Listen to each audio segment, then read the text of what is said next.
मानव शरीर एक बहुत ही जटिल मशीन है। ये जितना जटिल है उससे कई ज्यादा जटिल काम ये कर सकता है।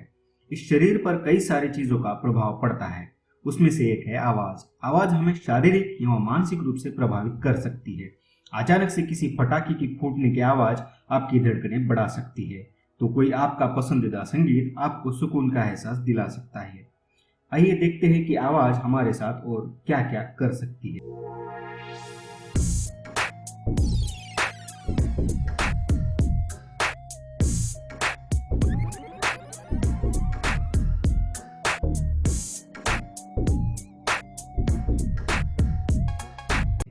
दुनिया में कई सारे ऐसे जीव हैं जो देख नहीं सकते लेकिन सुन सकते हैं।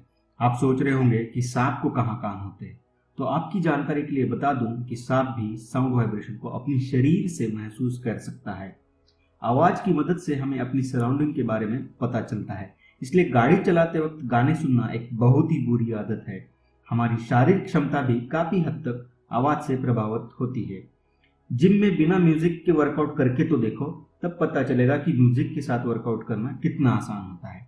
मॉल में हर जगह म्यूजिक बजता रहता है जो हमें रिलैक्स फील कराता है, वरना तो मॉल की भीड़ का शोर हमें जल्द ही थका देता। जरूरत से ज्यादा तेज आवाज हमें शारीरिक एवं मानसिक स्तर पर हानि पहुंचा सकती है। दुनिया में कम ही लोग होंगे जिन्हें शोर शराबा पसंद हो। जिस जगह पर शोर है वहां पे कोई भी अच्छी से पढ़ाई या काम नहीं कर पाएगा। इसलिए जितना हो सके अपनी तरफ से शांति बनाए रखे। बेवजह हॉर्न बजाने में कोई होशियारी नहीं है। साउंड वेव्स का अगर सही से इस्तेमाल किया जाए तो इससे मानव जाति को बहुत बड़ा फायदा हो सकता है। दुनिया के कई सारे वैज्ञानिक साउंड हीलिंग टेक्निक पर काम भी कर रहे हैं। सेलुलर लेवल पर साउंड वाइब्रेशन का इस्तेमाल करके बॉडी को हील करने की कोशिश भी जारी है। क्या हमारे पूर्वज हमसे अच्छी तरह से इन साउंड वेव्स को इस्तेमाल करना जानते थे? मंदिर की घंटी बजाने के बाद जो वाइब्रेशन पैदा होते हैं उनसे एक अलग ही एहसास मिलता है। संगीत में तरीके से आरती गाते वक्त ताली बजाने में और घंटी बजाने में भी कोई साइंस छुपा है या सिर्फ रिवाज है? माना जाता है कि युद्ध से पहले शंख और नगाड़े बजाने से सैनिकों में जोश आता था। मंदिर के शंखनाद से भी तो शरीर उत्तेजित होता है। कहा जाता है कि संस्कृत एक ऐसी भाषा है जिसको ये साउंड वाइब्रेशन ध्यान में रख के बनाया गया था। शायद मंत्र मतलब एक साउंड वाइब्रेशन फॉर्मूला हो जिसका शरीर पर कोई खास प्रभाव होता है।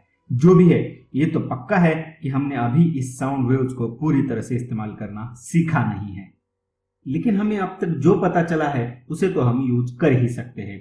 हमारे इमोशन के साथ हमारी आवाज भी बदलती है। गुस्से में और खुशी में बोले गए वही लफ्जों का टोन अलग अलग होता है। हमारे इंटेंशन का, इमोशन का हमारे मुंह से निकली साउंड वेव्स पर डायरेक्ट इम्पैक्ट होता है।